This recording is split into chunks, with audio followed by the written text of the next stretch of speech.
I left the cookies out as a joke. I was feeling nostalgic, maybe a little lonely, and I thought it would be funny to embrace the holiday spirit in my empty apartment. I didn't think anyone would actually eat them, especially not him. And I definitely didn't expect to wake up at 3 a.m. to the sound of wet, aggressive chewing coming from my living room. My name is Arthur. I'm 24 years old, and this happened last year during my first Christmas living alone in Chicago. My apartment was a ground floor unit, drafty with creaky floors and windows that rattled when the wind blew off the lake. It was Christmas Eve. I had put up a small, pre-lit tree in the corner of the living room. It looked pathetic, honestly. To cheer myself up, I bought a pack of Oreos and a carton of milk. I set a plate on the coffee table right in front of the tree, poured a glass of milk, and even wrote a sticky note that said, "For Santa." I took a picture, posted it on Instagram with the caption, "Waiting for the big guy," and went to bed around midnight. I double-checked the front door lock. It was engaged. I checked the windows, latched tight. I felt safe. I fell asleep to the sound of the heater clanking. I woke up at exactly 3:12 a.m. It wasn't a noise that woke me up at first. It was a vibration, a rhythmic thumping that I could feel in my mattress. Thump, thump, thump. I lay there in the dark, staring at the ceiling, trying to figure out if it was the neighbors upstairs. But the sound wasn't coming from above. It was coming from the living room down the hall. Then came the sound. Slurp. It was wet, loud, like a dog drinking water from a bowl, but heavier. Crunch. My stomach dropped. I knew that sound. It was the distinct snap of a hard cookie being bitten in half. My first thought was, rats. Chicago has big rats. Maybe one had squeezed in through a vent, but the chewing was too loud for a rat. It sounded like a full-grown man eating with his mouth wide open. Smack, gulp, slurp. I sat up slowly, my heart hammering against my ribs. I grabbed my phone from the nightstand, but I didn't turn on the flashlight. I didn't want to startle whatever was out there. I swung my legs out of bed. The floor was freezing. I crept toward the bedroom door, which I had left cracked open a few inches. The hallway was pitch black, but the end of it glowed with a soft, multicolored light. I had left the Christmas tree on. I stepped into the hallway, hugging the wall. The chewing got louder with every step.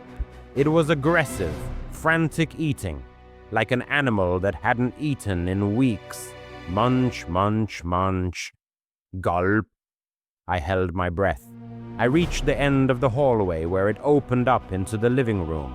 I peeked around the corner. The only light in the room came from the tree. The red, green, and blue bulbs cast long, dancing shadows against the walls. And there, underneath the tree, was a shadow that didn't belong. A man was on the floor. He was facing away from me, crouched on his hands and knees in front of the coffee table. He was wearing a filthy, oversized red sweater that looked like it had been pulled out of a dumpster. It was matted with dirt and stains. He wasn't sitting. He was hunched over the plate like a predator over a kill. The horror hit me when I realized how he was eating. His hands were planted flat on the rug, gripping the carpet fibers. He wasn't using them to hold the food.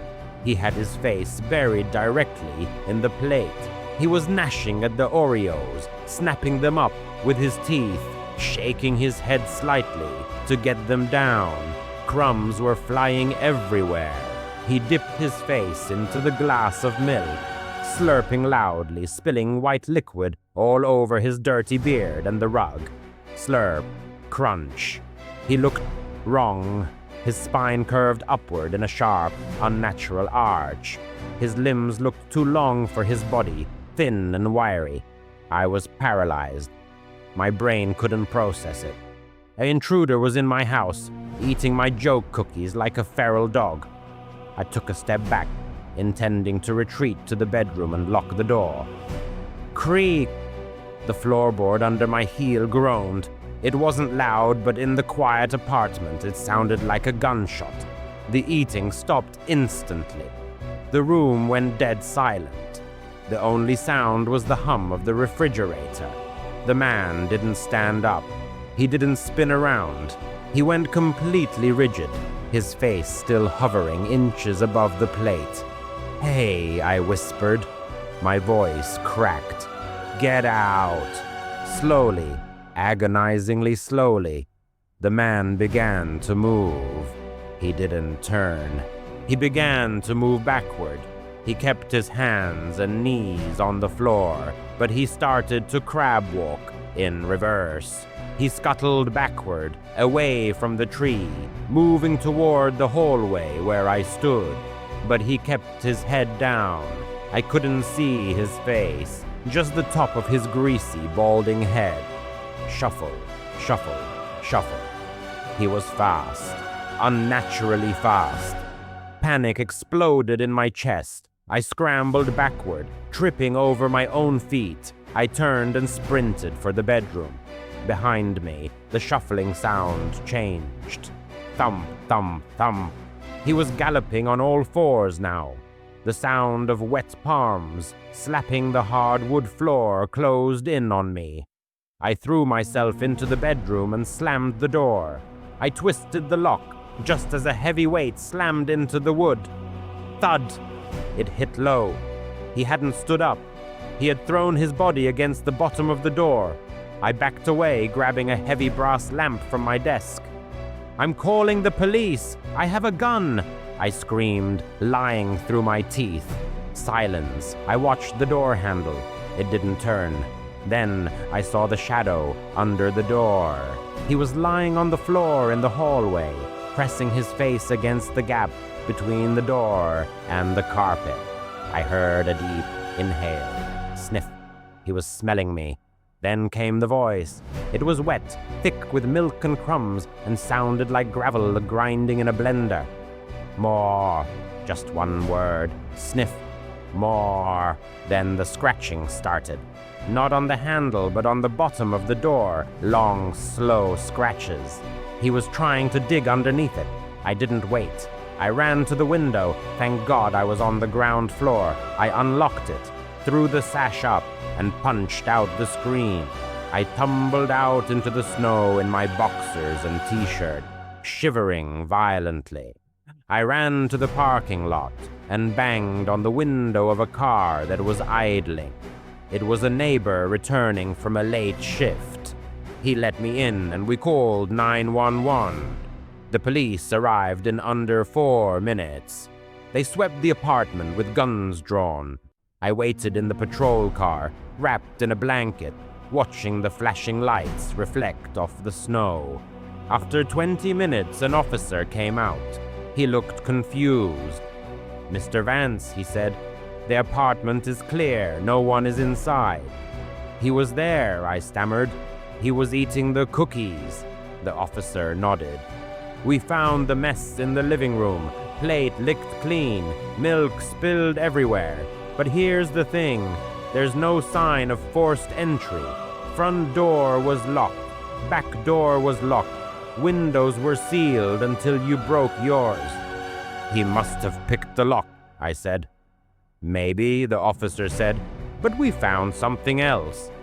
He held up an evidence bag. Inside were pieces of paper, wrinkled, yellowed, old lined paper. "We found these scattered around the cookie plate," the officer said. "Do you recognize them?" I leaned in. My blood ran cold. They were letters, written in crayon. "Dear Santa, please bring me a bike. Dear Santa, I want a puppy." They were my letters, from when I was a kid, from 10-15 years ago. "My mom has these," I whispered. "She keeps them in a box in the attic at her house." "Well," the officer said grimly, "someone brought them here." They let me go back inside to grab some clothes. I packed a bag to stay at a hotel. I wasn't staying there, as I was grabbing my coat from the utility closet near the front door. I stopped. The closet was small. I barely used it, just for coats and the vacuum cleaner. But on the floor of the closet, pushed way back into the corner behind the vacuum, was a pile of blankets. Dirty, matted blankets, and nestled in the blankets were empty Oreo wrappers, dozens of them, and empty milk cartons, and a stack of photos of me sleeping, photos of me watching TV. The smell hit me then, the same smell from the man, unwashed skin and stale milk. He hadn't broken in that night. He didn't pick the lock. He had been living in my utility closet for weeks, maybe months, waiting, watching me live my life. I looked at the pile of blankets one last time before I ran out the door. Right in the center of the nest, written on the wall in black marker, was a message. Thank you for the treats. See you next year.